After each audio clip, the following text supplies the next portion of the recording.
Graça e paz, meus amados irmãos, mais uma vez nós estamos reunidos agora para a nossa mensagem diária.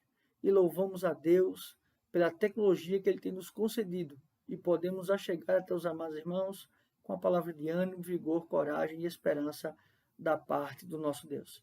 Meus amados irmãos, nós vamos meditar na carta do apóstolo Paulo, em 1 Coríntios, capítulo 1, dos versos 26 a 31, mas faremos hoje apenas a exposição dos versos 26 ao verso 29 e, em um segundo momento, a exposição dos versos 30 ao verso de número 31.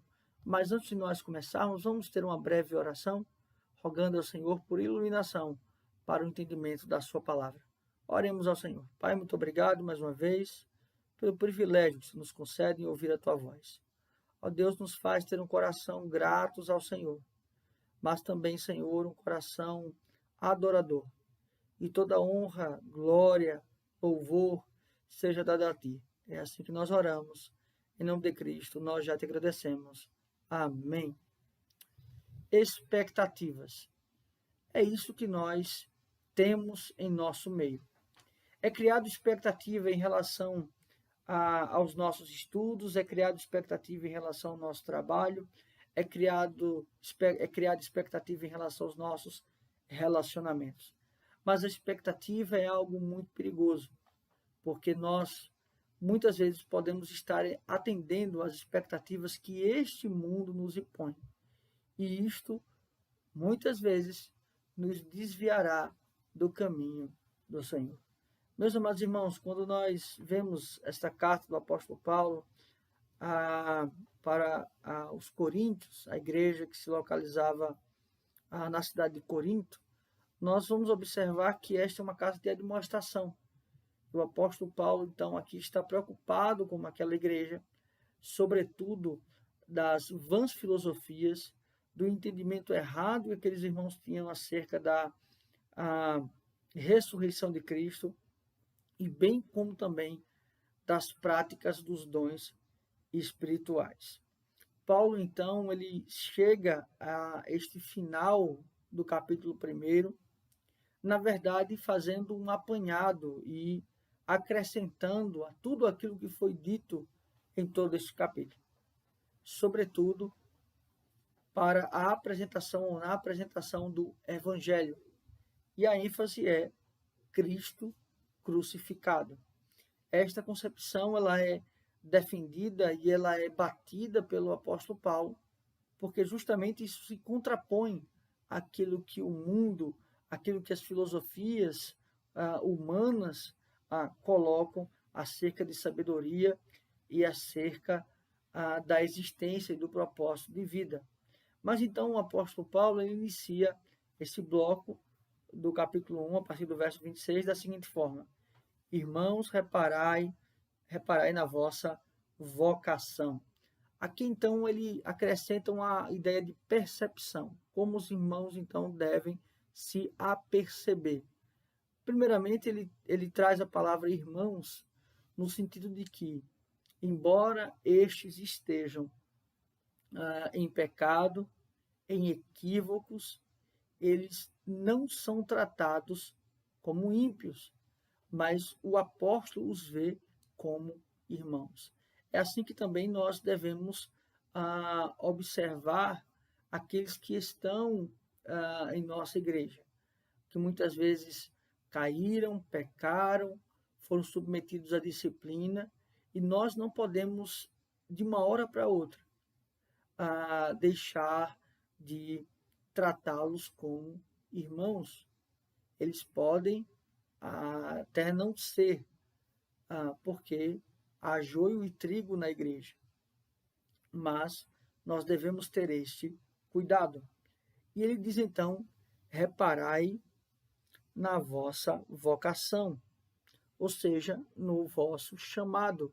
E este chamado aqui não é apenas uma ideia de ouvir o evangelho, mas também ser regenerado, é também ser ensinado pela palavra e também ser transformado pelo Espírito Santo de Deus, visto que não foram chamados muitos sábios, segundo a carne, nem muitos poderosos, nem muitos de nobre, de nobre nascimento.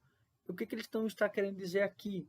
Ora, não são as posições, as percepções que este mundo coloca, que são garantia de salvação, que são garantia de regeneração. O que o mundo coloca como sendo aceitável, ou seja, aqueles que são ricos, aqueles que são de famílias nobres, aqueles que têm o conhecimento da ciência, estes são respeitados pelo mundo. Mas isto não é garantia para com Deus de salvação, de vida eterna, de transformação, de renovo, de restauração. No verso 27, ele vai assim nos falar: pelo contrário, Deus escolheu as coisas loucas desse mundo para envergonhar as sábias, e escolheu as coisas fracas desse mundo para envergonhar as fortes. E Deus escolheu as coisas humildes deste mundo e as desprezáveis e aquelas que não são, para reduzir a nada as que são. Ora, o que ele está trazendo aqui? Que Deus escolheu as coisas loucas desse mundo. Por exemplo, é inconcebível para este mundo, por exemplo, a casar-se virgem. É inconcebível para este mundo, hoje em dia, o casamento entre um homem e uma mulher. É inconcebível para este mundo a não legalização do aborto. Então perceba que o mundo ele vai construindo percepções, mas isso não deve estar sendo nutrido no coração daquele que Deus regenerou. Mas não somente isto, o mundo ele estabelece seus padrões. E o que ele está dizendo aqui é que aqueles que muitas vezes são rejeitados por esse mundo, sejam os idosos em nossa sociedade, principalmente a sociedade ocidental, sejam as pessoas com deficiência, sejam aquelas pessoas que, de certa maneira, não possuem riquezas, que são rejeitadas por esse mundo, estes não são rejeitados para Deus. E é estes que também Deus escolhe, ou seja, Deus não está limitado, atrelado ao padrão que o mundo coloca, mas a sua salvação, a sua eleição, ela está para aquele que ele o chama, independente da sua posição neste mundo. A ênfase aqui é a soberania de Deus. Deus, ele é soberano. E no verso 29, ele vai arrematar essa soberania. Claro que ele vai retomar em outro momento, mas ele vai dizer assim: a fim de que ninguém se vanglorie na presença de Deus. A fim de quem se vanglorie na presença de Deus. Ou seja, quando nós temos pessoas que dizem que parte da salvação é de Deus, parte é do homem. Deus, o homem, então, é cooperador com a salvação. Esta glória não é de Deus.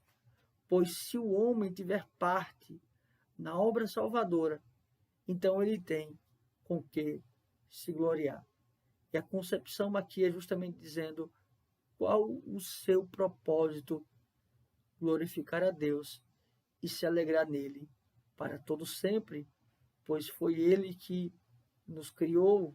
Não somente isto, depois da queda, ele também nos vivificou, nos regenerou, nos chamou, nos santificou, nos adotou em Cristo.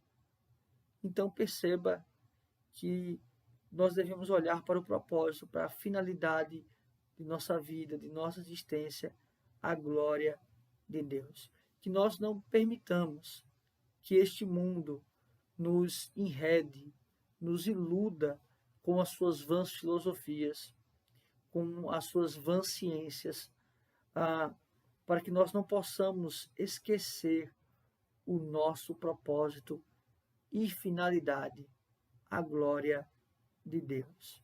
Vamos orar mais uma vez, encerrando esse momento. Pai, muito obrigado, porque nós podemos meditar na Tua palavra e podemos, Senhor, ser esperançados por ela. Obrigado por tão sublime graça, salvação em Cristo. E esta palavra vem mais uma vez nos alertar para que nós não possamos ser iludidos por aquilo que este mundo nos apresenta e nos ensina, mas que nós possamos nos voltar para o Teu Evangelho, o Evangelho do Cristo crucificado, que é loucura para este mundo, mas é a real e verdadeira sabedoria para Ti. Obrigado, Senhor, é assim que nós oramos. Em nome de Cristo, nós agradecemos. Amém. Que Deus assim os abençoe, meus amados irmãos.